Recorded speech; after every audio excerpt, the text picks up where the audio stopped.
The goal of any institution of higher education is optimal student learning. And in order for this to occur, there must be effective teaching. And faculty development is a key to keep the optimal student learning effective teaching cycle running smoothly. Over the next 10 minutes, we'll be talking about conducting a needs assessment as a part of the planning process. We'll give an example of some seminar objectives and ways in which those objectives can be met.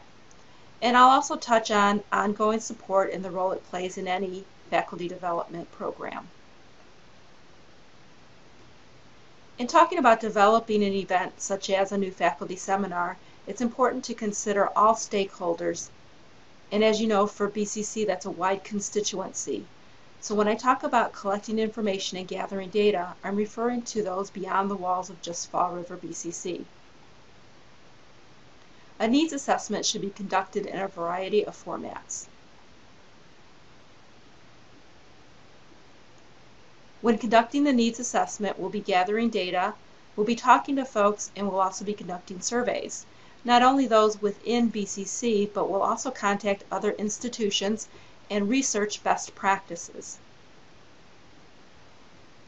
After gathering the data and reviewing the information collected, we'll set universal goals and objectives for all cohorts. However, adjustments will be made to the actual content based on a pre-assessment survey that will be given to new faculty either prior to the start of the faculty development seminar or during the first meeting. Meetings will be conducted face-to-face, but corresponding online modules will be available in a universal design model for those who might be unable to attend a particular week, for those who wish to review information online, or those who want to look over information in advance or review previous information in a just-in-time manner. The following seminar objectives are based on my current information of what's important for faculty members, but please note that these objectives may be adjusted based on the needs assessment that takes place. Following the new faculty development seminar, faculty members should have some insight into BCC's mission and core values and why they're important. They should know the makeup of the student body beyond the current courses that they're teaching. They should know how we support our students, and also what technology tools are available for them and their students, and they should come away with at least a beginning knowledge of how to use the various technology tools that we have available. Faculty should begin to know how to connect with their students, and they should also demonstrate usable knowledge of important laws such as FERPA and the ADA. Faculty members should be able to demonstrate methods of effective teaching and describe the faculty evaluation process. Faculty members should know the importance of the Faculty Union and Faculty Senate and how they can use these institutions to support them. They should know not only their rights under academic freedom, but also their responsibilities. There are various formats in which we can give this information to faculty members, and following are just a few examples.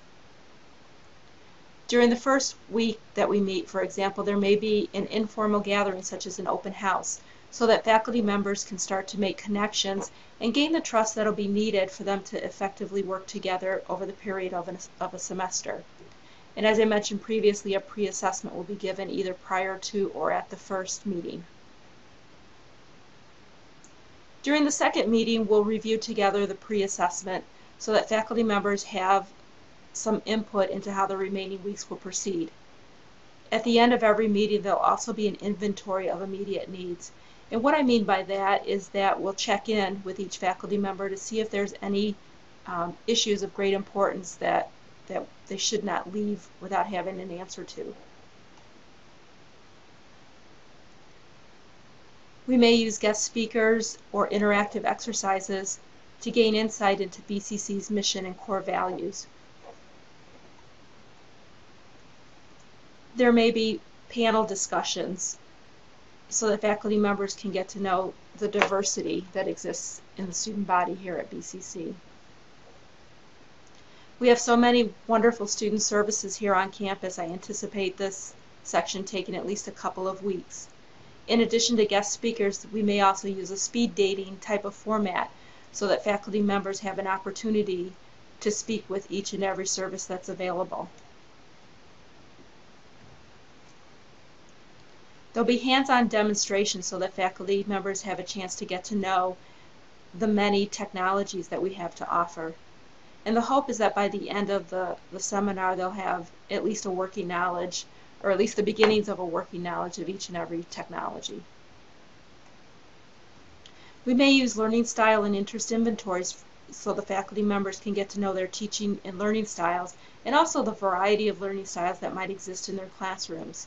They should come away from the seminar with some knowledge of how to teach to such a variety of learning styles within their single classrooms. In all reality, teaching methods should be covered over an entire semester. However, because we have students currently in the classroom that have needs both inside and outside of the classrooms, that just isn't feasible. What I would like to do at some point, though, is offer ongoing workshops to all faculty regarding instructional design, alternative pedagogies, teaching methods, and so forth. But as far as the faculty development seminar, I'd like to spend at least a couple of weeks on teaching methods, using role plays, roundtable discussions, and/or speakers, so that everybody has a chance to learn from each other and to share their knowledge and strategies. We may use an interactive strategy like Think, Pair, and Share to talk about and learn about the role faculty evaluations play here at the college. There may be a guest presenter to talk about laws like the ADA and FERPA. And case studies can be a really good way to reinforce the information that is given in regards to these important laws. Workshops may be conducted so that faculty members can become familiar with the union and the faculty senate.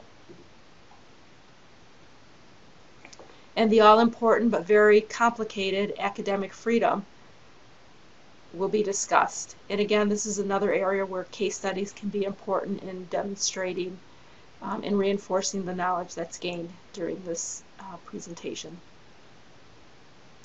At the end of the semester, the faculty members will be given a post-assessment so that they can see the areas in which they've grown, and so that they can have some more information about areas which they may need some extra guidance. There'll also be a faculty seminar evaluation so that the CTL is able to gather data regarding what they did well and areas with opportunities for growth. With ongoing support, we may have communities of practice, mentorships, partnerships, and so forth based on needs, based on interests. These groups can meet via online discussion boards, they can meet face-to-face, they can be ongoing, they can be ad hoc, they can be formal or informal. There's many models that can be used. As you know, an event like faculty development is not a static one-shot deal. It's an ongoing process. Once we articulate our goals and identify outcomes, we collect information and determine how to meet those outcomes. We then collect information about how well we did and where we need to grow. We interpret that information and we recommend changes that need to be made, and then the cycle continues. And in this way, we don't become a static organization that never grows. We want to stay current, we want to stay up to date, and we want to stay relevant. Thank you.